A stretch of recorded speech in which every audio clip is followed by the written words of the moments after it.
Namaste investors. Today let us discuss 10 fundamentally strong mid-cap companies available on discount. ನೀವು mid cap ಕಂಪ್ನಿಯಲ್ಲಿ invest ಮಾಡ್ತೀರಾ ಅಂದ್ರೆ ನಿಮಗೆ medium risk ಇರುತ್ತೆ, ಜೊತೆಗೆ ಮೀಡಿಯಂ ರಿಟರ್ನ್ ಸಿಗುತ್ತೆ. ಯಾವ ತರ ಅಂತ ಕೇಳಿದ್ರೆ ಒಂದು ಎಕ್ಸಾಂಪಲ್ ಕೊಡ್ತೀನಿ. ಒಂದು ಇಂಡೆಕ್ಸ್ ನ ತಗೊಳ್ಳೋಣ. ನಿಫ್ಟಿ 50 ಇಂಡೆಕ್ಸ್ 10% ಡೌನ್ ಆದ್ರೆ ಲಾರ್ಜ್ ಕ್ಯಾಪ್ ಕಂಪ್ನೀಸ್ 15% ಡೌನ್ ಆಗುತ್ತೆ. ಮಿಡ್ ಕ್ಯಾಪ್ ಕಂಪ್ನೀಸ್ 25% ಡೌನ್ ಆಗುತ್ತೆ. ಸ್ಮಾಲ್ ಕ್ಯಾಪ್ ಕಂಪ್ನೀಸ್ 35% ಡೌನ್ ಆಗುತ್ತೆ. ಸುಮ್ಮನೆ ಎಕ್ಸಾಂಪಲ್. ಇಫ್ ಇನ್ ಕೇಸ್ ಅದೇ ನಿಫ್ಟಿ 50 10% ಗೇನ್ ಆಯಿತು ಅಂದ್ರೆ ಲಾರ್ಜ್ ಕ್ಯಾಪ್ ಕಂಪ್ನೀಸ್ 15% ಗೇನ್ ಆಗುತ್ತೆ, ಮಿಡ್ ಕ್ಯಾಪ್ ಕಂಪ್ನೀಸ್ 25% ಗೇನ್ ಆಗುತ್ತೆ, ಸ್ಮಾಲ್ ಕ್ಯಾಪ್ ಕಂಪ್ನೀಸ್ 35% ಗೇನ್ ಆಗುತ್ತೆ. ಸೊ ಹಾಗಾಗಿ ನೀವು ಲಾರ್ಜ್ ಕ್ಯಾಪ್ ಅಲ್ಲಿ ಹೋದ್ರೆ ಕಡಿಮೆ ರಿಸ್ಕ್ ಕಡಿಮೆ ರಿಟರ್ನ್, ಮಿಡ್ ಕ್ಯಾಪ್ ಅಲ್ಲಿ ಹೋದ್ರೆ medium risk medium return, small cap ಅಲ್ಲಿ ಇನ್ವೆಸ್ಟ್ ಮಾಡಿದ್ರೆ high risk high return. Mid cap companies ಅಂದ್ರೇನು?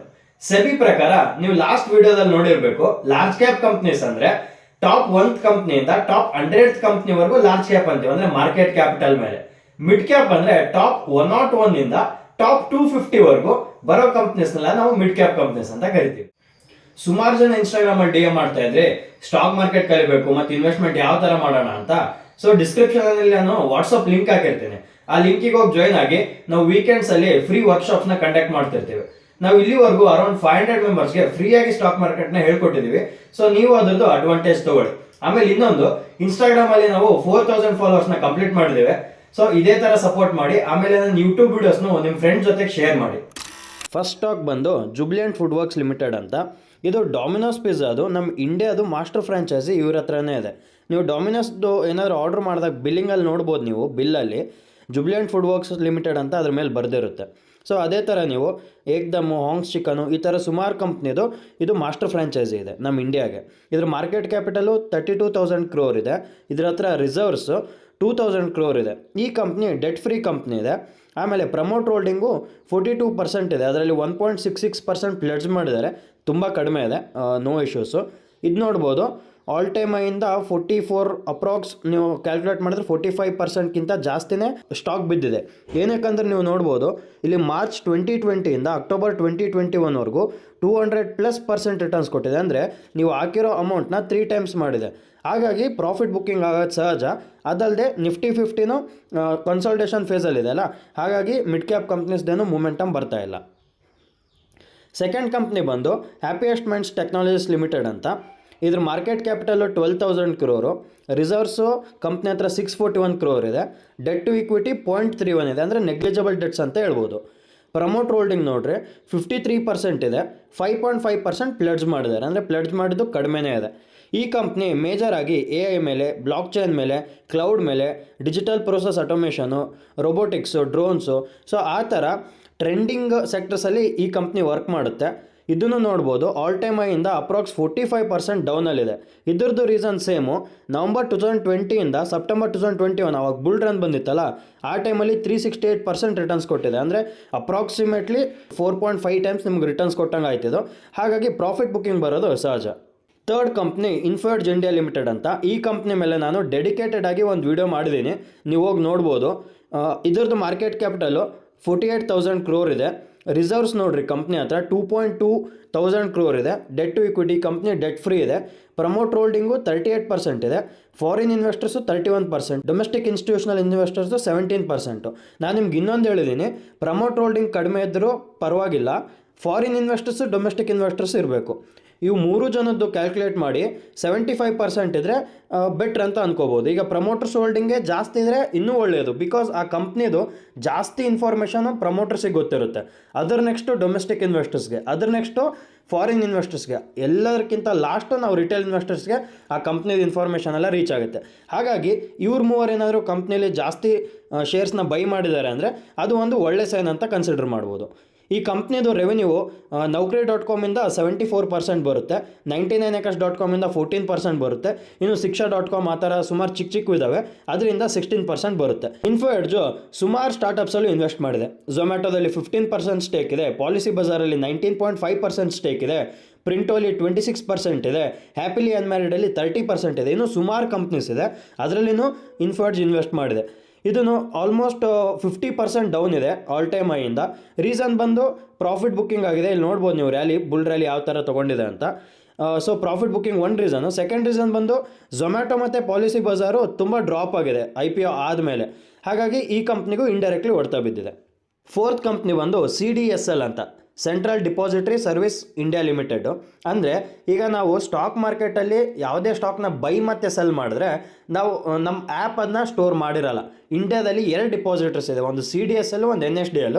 ಅವುಗಳು ಸ್ಟೋರ್ ಮಾಡ್ಕೊಂಡಿರ್ತೇವೆ. ಹಾಗಾಗಿ ಶೇರ್ ಮಾರ್ಕೆಟ್ ಬಿಸ್ನೆಸ್ ಎಷ್ಟು ಜಾಸ್ತಿ ಆಗ್ತಾ ಹೋಗುತ್ತೆ ಅದೇ ಥರ CDSLಗೆ ಪ್ರಾಫಿಟ್ ಆಗ್ತಾ ಹೋಗುತ್ತೆ. ಇದ್ರ ಮಾರ್ಕೆಟ್ ಕ್ಯಾಪಿಟಲ್ ನೋಡ್ಬೋದು 11,000 crore ಇದೆ, ರಿಸರ್ವ್ಸು 2,200 crores ಇದೆ, ಡೆಟ್ ಫ್ರೀ ಕಂಪ್ನಿ ಇದೆ, promote holding 20%, foreign investors 8% invest ಮಾಡಿದ್ದಾರೆ, ಡೊಮೆಸ್ಟಿಕ್ ಇನ್ವೆಸ್ಟರ್ಸು 25% ಇನ್ವೆಸ್ಟ್ ಮಾಡಿದ್ದಾರೆ.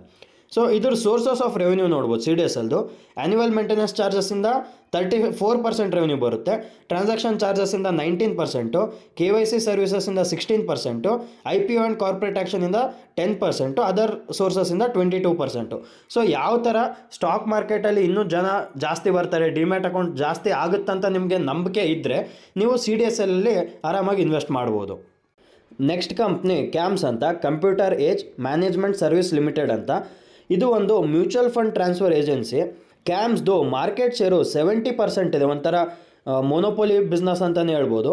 ಇದೇನು ಮಾಡುತ್ತೆ ಅಂದರೆ investor services, distributor services, AMC ಸರ್ವಿಸಸ್ನ ಪ್ರೊವೈಡ್ ಮಾಡುತ್ತೆ. ಹಾಗಾಗಿ ಮ್ಯೂಚುವಲ್ ಫಂಡ್ ಇಂಡಸ್ಟ್ರಿ ಎಷ್ಟು ದೊಡ್ಡದಾಗುತ್ತೆ ಕ್ಯಾಮ್ಸ್ಗೆ ಅಷ್ಟೊಂದು ಅಡ್ವಾಂಟೇಜಸ್ ಇದೆ, ಅದ್ರ ಪ್ರಾಫಿಟು ಜಾಸ್ತಿ ಆಗುತ್ತೆ.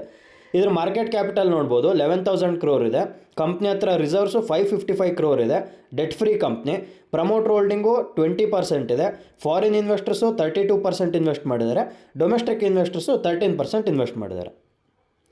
ನೆಕ್ಸ್ಟು ಬಾಲಾಜಿ ಅಮೈನ್ ಲಿಮಿಟೆಡ್ ಅಂತ. ಈ ಕಂಪ್ನಿದು market capital 7,700 crores, reserves 1,185 crore. ಈ ಕಂಪ್ನಿನೂ ಡೆಟ್ ಫ್ರೀ ಇದೆ, ಪ್ರಮೋಟರ್ ಹೋಲ್ಡಿಂಗು 53.7% ಇದೆ.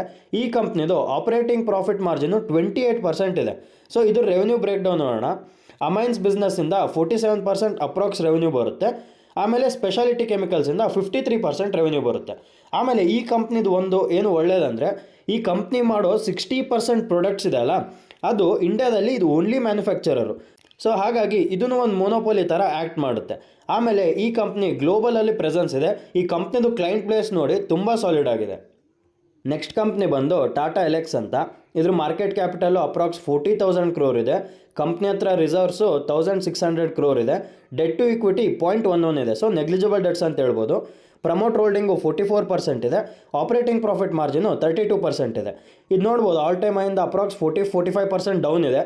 ಏನಕ್ಕಂದರೆ ಕ್ಲೀನಾಗಿ ಗೊತ್ತಾಗುತ್ತೆ ಬುಲ್ ರನ್ನಲ್ಲಿ ತುಂಬ ಒಳ್ಳೆ ರಿಟರ್ನ್ಸ್ ಕೊಟ್ಟಿದೆ. ಸೊ ಈಗಲೇ ಈ ಕಂಪ್ನಿಲಿ ಇನ್ವೆಸ್ಟ್ ಮಾಡಬೇಕು. ನನಗನ್ಸಿದ ಪ್ರಕಾರ ಈ ಕಂಪ್ನಿ ಇನ್ನೂ ಸ್ವಲ್ಪ ಕೆಳಗಡೆ ಬಂದು ಕನ್ಸಾಲಿಡೇಷನ್ ಫೇಸ್ಗೆ ಹೋಗ್ಬೋದು ಅಂತ ನನಗನ್ಸುತ್ತೆ. ಈ ಕಂಪ್ನಿದು ರೆವೆನ್ಯೂ ಬೈ ಇಂಡಸ್ಟ್ರಿ ನೋಡೋಣ. ಬ್ರಾಡ್ಕಾಸ್ಟ್ ಆ್ಯಂಡ್ ಕಮ್ಯುನಿಕೇಷನಿಂದ 44% ರೆವೆನ್ಯೂ ಬರುತ್ತೆ, ಟ್ರಾನ್ಸ್ಪೋರ್ಟೇಷನ್ ಇಂಡಸ್ಟ್ರೀಸಿಂದ 41% ರೆವೆನ್ಯೂ ಬರುತ್ತೆ, ಹೆಲ್ತ್ ಕೇರ್ ಆ್ಯಂಡ್ ಮೆಡಿಕಲ್ ಡಿವೈಸಸ್ಸಿಂದ 10% ರೆವೆನ್ಯೂ ಬರುತ್ತೆ, ಉಳ್ಕಿದ್ರಿಂದ 4% ರೆವೆನ್ಯೂ ಬರುತ್ತೆ. ನೆಕ್ಸ್ಟ್ ಕಂಪ್ನಿ ಬಂದು IEX ಅಂತ, ಇಂಡಿಯನ್ ಎನರ್ಜಿ ಎಕ್ಸ್ಚೇಂಜು. ಈ ಕಂಪ್ನಿ ಏನು ಮಾಡುತ್ತೆ ಅಂದರೆ ನಾವು ಯಾವ ಥರ ಸ್ಟಾಕ್ಸ್ನ ಟ್ರೇಡ್ ಮಾಡ್ತೀವಲ್ಲ ಅದೇ ಥರ ಪವರ್ ಮತ್ತು ಎಲೆಕ್ಟ್ರಿಸಿಟಿನ ಟ್ರೇಡ್ ಮಾಡೋದಕ್ಕೆ ಒಂದು ಪ್ಲ್ಯಾಟ್ಫಾರ್ಮ್ನ ಈ ಕಂಪ್ನಿ ಮಾಡಿಕೊಡುತ್ತೆ. IEX is a power exchange, provide spot trading in power and electricity. ಆಮೇಲೆ ರೆನ್ಯೂಯಬಲ್ ಎನರ್ಜಿ ಸರ್ಟಿಫಿಕೇಟ್ಸ್ ಇರಲಿ, ಎನರ್ಜಿ ಸೇವಿಂಗ್ ಸರ್ಟಿಫಿಕೇಟ್ಸ್ ಇರಲಿ, ಇದನ್ನು ನಾವು ಟ್ರೇಡ್ ಮಾಡೋದಕ್ಕೆ ಈ ಕಂಪ್ನಿ ಒಂದು ಪ್ಲ್ಯಾಟ್ಫಾರ್ಮ್ ಮಾಡಿಕೊಡುತ್ತೆ. ಈ ಕಂಪ್ನಿ ಮಾರ್ಕೆಟ್ ಕ್ಯಾಪಿಟಲ್ ನೋಡ್ಬೋದು 12,300 crores ಇದೆ. ಈ ಕಂಪ್ನಿ ಹತ್ರ ರಿಸರ್ವ್ಸು 610 crores ಇದೆ, ಡೆಟ್ ಫ್ರೀ ಕಂಪ್ನಿ ಇದೆ, ಪ್ರಮೋಟರ್ಸ್ ಹೋಲ್ಡಿಂಗು ನಿಲ್ಲಿದೆ ಈ ಕಂಪ್ನಿಲಿ. ಸೊ ಸುಮಾರು ಜನ ಡೌಟ್ ಬರ್ಬೋದು ಪ್ರಮೋಟರ್ಸ್ ಹೋಲ್ಡಿಂಗ್ ಜಾಸ್ತಿ ಇದ್ದಷ್ಟು ಬೆಟ್ರ್ ಅಂತ. ಬಟ್ ಕೆಲವೊಂದು ಟೈಮು ಪ್ರಮೋಟರ್ಸ್ ಹೋಲ್ಡಿಂಗ್ ಇರಲಿಲ್ಲ ಅಂದರೂ ಪರವಾಗಿಲ್ಲ, ಬೇರೆ ಫಂಡಮೆಂಟಲ್ಸ್ನ ನಾವು ನೋಡಿ ಆ ಕಂಪ್ನಿಲಿ ಇನ್ವೆಸ್ಟ್ ಮಾಡ್ಬೋದು. ಆಪರೇಟಿಂಗ್ ಪ್ರಾಫಿಟ್ ಮಾರ್ಜಿನ್ ನೋಡ್ಬೋದು 84.2% ಇದೆ. ಅಂದರೆ ರಫ್ಲಿ ಈ ಕಂಪ್ನಿ ಏನಾದರೂ ₹1,00,000 ಬಿಸ್ನೆಸ್ ಮಾಡಿದ್ರೆ 84,000 rupees ಅವ್ರಿಗೆ ಪ್ರಾಫಿಟ್ ಆಗುತ್ತೆ. ಸೊ ಹಾಗಾಗಿ ಆಪರೇಟಿಂಗ್ ಪ್ರಾಫಿಟ್ ಮಾರ್ಜಿನು ಈ ಕಂಪ್ನಿದು ತುಂಬ ಚೆನ್ನಾಗಿದೆ. ಸೊ ನೆಕ್ಸ್ಟ್ ಕಂಪ್ನಿ ಬಂದು ಮುತ್ತೂಟ್ ಫೈನಾನ್ಸ್ ಲಿಮಿಟೆಡು. ಈ NBFC ಎಲ್ಲರಿಗೂ ಗೊತ್ತಿದೆ. ಮುತ್ತೂಟ್ ಫೈನಾನ್ಸಲ್ಲಿ ಮೇಜರಾಗಿ ಗೋಲ್ಡ್ ಲೋನ್ ಕೊಡ್ತಾರೆ ಭಾಳ. ಇದ್ರ ಮಾರ್ಕೆಟ್ ಕ್ಯಾಪಿಟಲ್ ನೋಡ್ಬೋದು 42,000 crore ಅದ, ರಿಸರ್ವ್ಸು 18,000 crore ಇದೆ, ಪ್ರಮೋಟರ್ ಹೋಲ್ಡಿಂಗು 74% ಅದ, ಡೊಮೆಸ್ಟಿಕ್ ಇನ್ವೆಸ್ಟರ್ಸು 12% ಇನ್ವೆಸ್ಟ್ ಮಾಡಿದ್ದಾರೆ, ಫಾರಿನ್ ಇನ್ವೆಸ್ಟರ್ಸು 10% ಇನ್ವೆಸ್ಟ್ ಮಾಡಿದ್ದಾರೆ. ಈ ಕಂಪ್ನಿ ನೋಡ್ಬೋದು ಆಲ್ ಟೈಮ್ ಇಂದ ಅಪ್ರಾಕ್ಸ್ 30% ಡೌನ್ ಇದೆ. ಮುತ್ತೂಟ್ ಫೈನಾನ್ಸ್ ಹತ್ರ 146 tons ಆಫ್ ಗೋಲ್ಡ್ ಇದೆ. ಸೊ ಇದು ನಮ್ಮ ಇಂಡಿಯಾದು ಲಾರ್ಜೆಸ್ಟ್ ಗೋಲ್ಡ್ ರಿಸರ್ವ್ಸ್ ಅಂತಲೂ ಹೇಳ್ಬೋದು. ನೆಕ್ಸ್ಟ್ ಕಂಪ್ನಿ ಬಂದು FL ಇಂಡಿಯಾ ಲಿಮಿಟೆಡ್ ಅಂತ. ಈ ಕಂಪ್ನಿದು ಬಿಸ್ನೆಸ್ ತುಂಬ ಚೆನ್ನಾಗಿದೆ.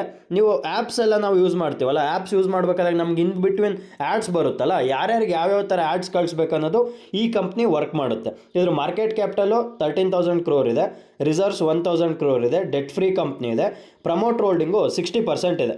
ಆಮೇಲೆ ಇಂಡಿಯಾದಲ್ಲಿ 50% ರೆವೆನ್ಯೂ ಬರುತ್ತೆ, ರೆಸ್ಟ್ ಆಫ್ ದ ವರ್ಲ್ಡಿಂದ 50% ರೆವೆನ್ಯೂ ಬರುತ್ತೆ. ಸೊ ಈ ಕಂಪ್ನಿದು ಒಂದು ಡ್ರಾಬ್ಯಾಕ್ ಏನಾಗ್ಬೋದು ಅಂದರೆ, ನಾರ್ಮಲ್ ಆಗಿ ನಮ್ಮ ಡಾಟಾನ ಕಲೆಕ್ಟ್ ಮಾಡಿ ಯಾರ್ಯಾರಿಗೆ ಯಾವ್ಯಾವ ಥರ ಆ್ಯಡ್ ತೋರಿಸ್ಬೇಕು ಅಂತ ಇವರು ಡಿಸೈಡ್ ಮಾಡ್ತಾರೆ. ಬಟ್ ಗೌರ್ಮೆಂಟ್ ಏನಾದರೂ ನೀವು ಆ ಥರ ಡಾಟಾ ತೊಗೋಬಾರ್ದು ಅಂತ ರೂಲ್ಸ್ ಏನಾದರೂ ಮಾಡಿದ್ರೆ ಈ ಕಂಪ್ನಿಗಳಿಗೆ ಹೊಡ್ತಾ ಬೀಳುತ್ತೆ. ವಿಡಿಯೋದಲ್ಲಿ ಸ್ಟಾಕ್ ಪ್ರೈಸಸ್ ಏನಕ್ಕೆ ಮೆನ್ಷನ್ ಮಾಡಿಲ್ಲ ಅಂದ್ರೆ, ನೀವು ಯಾವುದೇ ಒಂದು ಸ್ಟಾಕ್ ತಗೋರಿ ಅದ್ರ ಪ್ರೈಸ್ ನೋಡಕ್ ಹೋಗ್ಬೇಡಿ. ಫಸ್ಟ್ ಅದ್ರ ಬಿಸ್ನೆಸ್ ನೋಡಿ, ಮ್ಯಾನೇಜ್ಮೆಂಟ್, ಆ ಕಂಪ್ನಿ ವಿಷನ್ ಏನಿದೆ, ಕ್ಲೈಂಟ್ಸ್ ಏನಿದೆ, ಇವೆಲ್ಲ ಆದ್ಮೇಲೆ ಫೈನಾನ್ಷಿಯಲ್ ರೇಷಿಯೋಸ್, ಫೈನಾನ್ಷಿಯಲ್ ಸ್ಟೇಟ್ಮೆಂಟ್ಸ್ ಇದನ್ನ ನೋಡ್ಬೇಕು. ಸುಮಾರು ಜನಕ್ಕೆ ಅವ್ರ ಪೋರ್ಟ್ಫೋಲಿಯೋದಲ್ಲಿರೋ ಸ್ಟಾಕ್ಸ್ ಏನ್ ಬಿಸ್ನೆಸ್ ಮಾಡುತ್ತೆ ಅಂತಾನೆ ಗೊತ್ತಿರಲ್ಲ. ಸೊ ಹಾಗಾಗಿ ಅದೊಂದು ತಪ್ಪನ್ನು ಮಾಡಬೇಡಿ. ವಿಡಿಯೋ ಇಷ್ಟ ಆದ್ರೆ ಲೈಕ್ ಮಾಡಿ, ಸಬ್ಸ್ಕ್ರೈಬ್ ಮಾಡಿ, ಆಮೇಲೆ ಈ ಇನ್ಫಾರ್ಮೇಟಿವ್ ವಿಡಿಯೋನ ನಿಮ್ಮ ಫ್ರೆಂಡ್ಸ್ ಹತ್ರ ಶೇರ್ ಮಾಡಿ. Thank you.